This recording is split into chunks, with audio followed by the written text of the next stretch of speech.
Hello বিয়াস, আসসালামু আলাইকুম। আমি মোহাম্মদ শফিক চৌধুরী। আজকে আপনাদের সামনে আরও একটি জমি সহ বাড়ির সন্ধান তুলে ধরব। 3.5 শতাংশ জমির উপরে কমপ্লিট ছাদ দিয়ে করা এই বাড়িটি মাত্র 24 লক্ষ টাকার ভিতরে। মাত্র 24 লক্ষ টাকার ভিতরে 3.5 শতাংশ জমি সহ বাড়ি ছাদ দিয়ে করা, ব্রিক ফাউন্ডেশন দিয়ে করা। আপনারা হয়তো দোতলা করতে পারবেন। আপনারা যারা রেডিমেড বাড়ি চাচ্ছিলেন কম বাজেটের মধ্যে, জমির পরিমাণ বেশি, তারা আজকের এই ভিডিও স্কিপ না করে পুরোপুরি দেখার জন্য চেষ্টা করবেন। টেনে দেখলে কিন্তু বুঝতে পারবেন না। বিয়ার্স, আমি বরাবর সারা বাংলাদেশেরই সবচেয়ে কম বাজেটের মধ্যে জমি বাড়ির সন্ধান তুলে ধরে থাকি। আমি মোহাম্মদ শফিক চৌধুরী। তারই ধারাবাহিকতায় আজকের এই বাড়িটি আপনাদের সামনে তুলে ধরছি।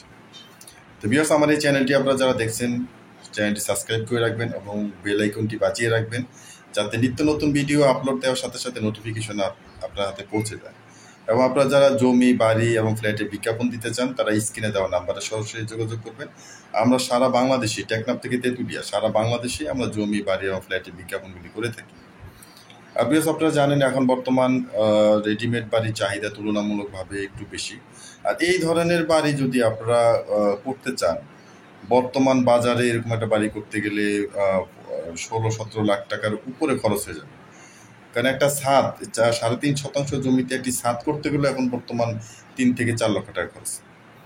তাহলে আপনারা বুঝেন, একটি বাড়ি করতে গেলে ইট, বালু, সিমেন্ট, রড, মিস্ত্রি মজুরি, ইলেকট্রিক সরঞ্জাম, ইলেকট্রিকের মজুরি, রঙের মজুরি, গ্রিল, দরজা, মানে একটা বাড়ি করতে গেলে কি পরিমাণ যে জিনিসপত্র লাগে এবং এটার পিছনে সময় দেওয়া লাগে, এটা যারা ইদানিং বাড়িঘর করেছেন তারা বলতে পারেন।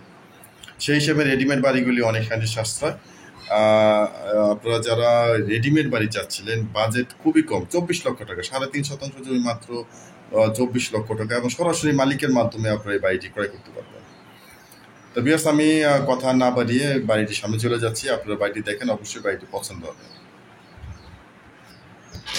এই যে দেখেন বাড়িটির জমির পরিমাণ হচ্ছে 3.5 শতাংশ।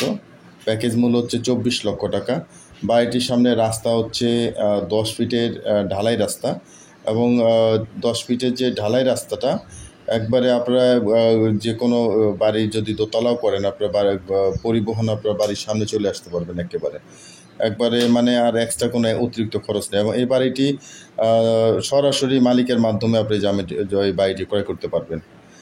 তো ভিউয়ার্স, জমি, বাড়ি, ফ্ল্যাট ক্রয় করার পূর্বে আমি বরাবর যেটা বলে থাকি, অবশ্যই CS, SA, RS, BRS বর্তমান খাজনাকারী সিটি জরিপ আছে কিনা ভালোভাবে যাচাই বাছাই করে তারপরে লেনদেন করবেন। আমরা শুধুমাত্র তথ্য দিয়ে থাকি, দেখে শুনে বুঝে কেনার দায়িত্ব ভিউয়ার্স আপনার। আর আপনারা যদি আমার মাধ্যমে যদি কোনো জমি, বাড়ি ক্রয় করতে চান, আমরা জানেন আমরা সাভার বিরুলিয়ার এই সাইডটায় আমরা আমাদের নিজস্ব কিছু বায়না করা জমি, বাড়ি থাকে। আপনারা যদি সেটা ক্রয় করতে চান, তাহলে স্ক্রিনে দেওয়া নাম্বার সরাসরি যোগাযোগ করবেন। আর মালিকের নাম্বারটা ডেসক্রিপশন বক্সে থাকে। আপনারা অনেক সময় আমার নাম্বারই বিভিন্ন জমি, বাড়ির সন্ধান আপনারা আমাকে ফোন দিয়ে বলেন, কিন্তু আমার এখানে এত হাজার ভিডিও, এখানে আমার ওইভাবে মনে রাখার কথা না। আপনারা ডেসক্রিপশন বক্সে যেটাই দেখবেন, তার ডেসক্রিপশন বক্সে সরাসরি মালিক প্রতিনিধির নাম্বার দেওয়া থাকে, তার সাথে যোগাযোগ করে জেনে নেবেন আসলে ওটা বিক্রি হয়েছে কি হয় নাই। তো ভিউয়ার্স, আমি বাড়িটির ঠিকানাটা যদি একটু বলে দিই আপনাদেরকে। বাড়িটির ঠিকানাটা হচ্ছে নেত্রকোনা পৌরসভা 5 নম্বর ওয়ার্ড, পূর্ব মালনী, আটপাড়া রোড, আম গাছতলার মোড় সংলগ্ন। বিকজ আমি যারা এই সাইডটা জমি করছিলেন, তারা জমি সহ বাড়ি করছিলেন, তারা এই বাড়িটি দেখতে পারেন। অবশ্যই গোপনে যে চ্যানেলের মাধ্যমে, যার মাধ্যমে কিনে না কেন, অবশ্যই গোপনে তথ্য নেবেন। কেন বাড়িটি বিক্রি করছে, কোনো ধরনের মামলা মোকদ্দমা, ওয়ারিশ নেওয়া ঝামেলা বা কোনো ধরনের দখল নিয়ে ঝামেলা এগুলি আছে কিনা, এগুলি যাচাই বাছাই করে তারপর অবশ্যই লেনদেন করবেন। কারণ একটা কিছু হয়ে গেলে তখন করা কিছু থাকবে না। আপনার এই বাড়িটা না, আপনি যে চ্যানেলের মাধ্যমে, যার মাধ্যমে যেখানে ক্রয় করেন না কেন, একেবারে আপন ভাইয়ের থেকে কিনলেও আপনি অবশ্যই জাস্টিফাই করে নেবেন। কারণ হয়তো উনি ওই বিষয়ে, হয়তো উনি আপনার বয়সে বড়, কিন্তু হয়তো এই লাইনটায় উনি হয়তো বেশি অভিজ্ঞ না। তাহলে উনি যদি একটা ভুল করে ফেলে, তাহলে কিন্তু সেই ভুলের মাসুল কিন্তু আপনাকেই দিতে হবে। তো অবশ্যই যেহেতু জমির বিষয়টার ব্যাপার যখন আসে, তখনকার যাচাইয়ের বিষয়টা অবশ্যই ছাড় দিবেন না।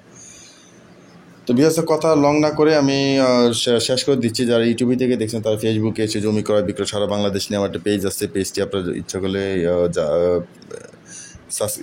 ফলো করে রাখতে পারেন। ভিডিওটি শেষ পর্যন্ত দেখার জন্য ধন্যবাদ। সবাই ভালো থাকবেন, সুস্থ থাকবেন। আসসালামু আলাইকুম।